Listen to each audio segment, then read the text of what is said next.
Hey everyone, I recently posted a video about the cost of living here in the Netherlands. And in this video, I'm going to share exactly how I currently allocate my income, the system behind it with 5 categories. I don't focus too much on numbers, instead I use percentages. This way the system works regardless of how much you make. I'm not a financial advisor, just sharing my personal approach based on my life here in the Netherlands. Alright, so the first category is housing. There is a rule of thumb that it should not exceed 30% of your income.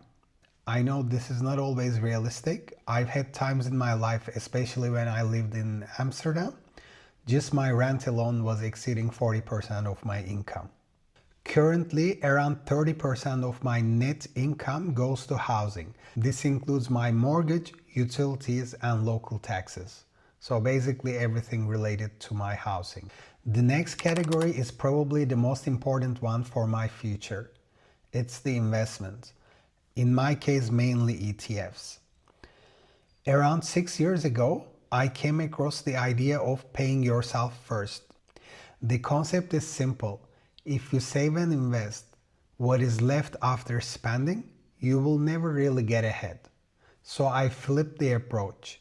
30% of my net income goes to investments every month. In my case, buying ETFs.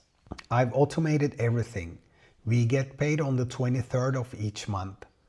On that date, there is an automatic transfer from my bank account to my brokerage account. So I never get to see this money or spend.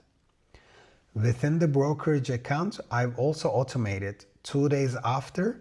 So on the 25th of each month, it automatically buys me ETFs. I set this up for 12 months, so I check it only once at the end of each year and make adjustments for the following year. Just this approach alone changed the trajectory of my financial outlook in just 6 years. 30% might sound like a lot or not enough depending on your situation. But for me, I'm currently in the build phase in my 40s, so I want to stay consistent with it, at least until I'm into my 50s. This is really the part that allows me to build long-term freedom. Hopefully, my future self will thank me for this. It would actually be a good idea to do a reflection on this video when I'm in my 50s. So let's see. Next category is essentials. Around 15% of my income goes to this category.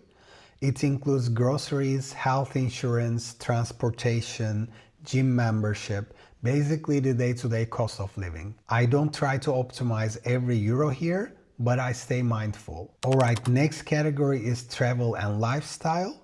Around 15% of my income goes to this category. I spend very little on entertainment otherwise. Travel is a big priority for me because my lifestyle is built around travel and spending time in between countries. So instead of trying it as something extra, I plan for it as a core part of my budget.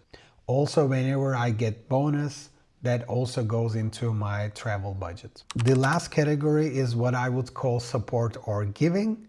I allocate 10% of my income here. In my case, I use it to support a family member. In your case, you might have kids or maybe supporting parents or making an impact on someone else's life. I think it's important to intentionally make space for that. I realized that a lot of happiness actually comes from helping others and making an impact. It gives a sense of purpose beyond your own goals. And honestly, on days when I feel tired or less motivated, this is one of the things that keeps me going. Alright, so having this structure makes me intentional about where my money goes. It allows me to live my life here in the Netherlands, spend time abroad, and at the same time, move forward toward financial independence. Hopefully this gives you a useful perspective, especially if you're also thinking about designing a life between countries. And if you haven't seen my cost of living video, I will link it here. See you in the next one.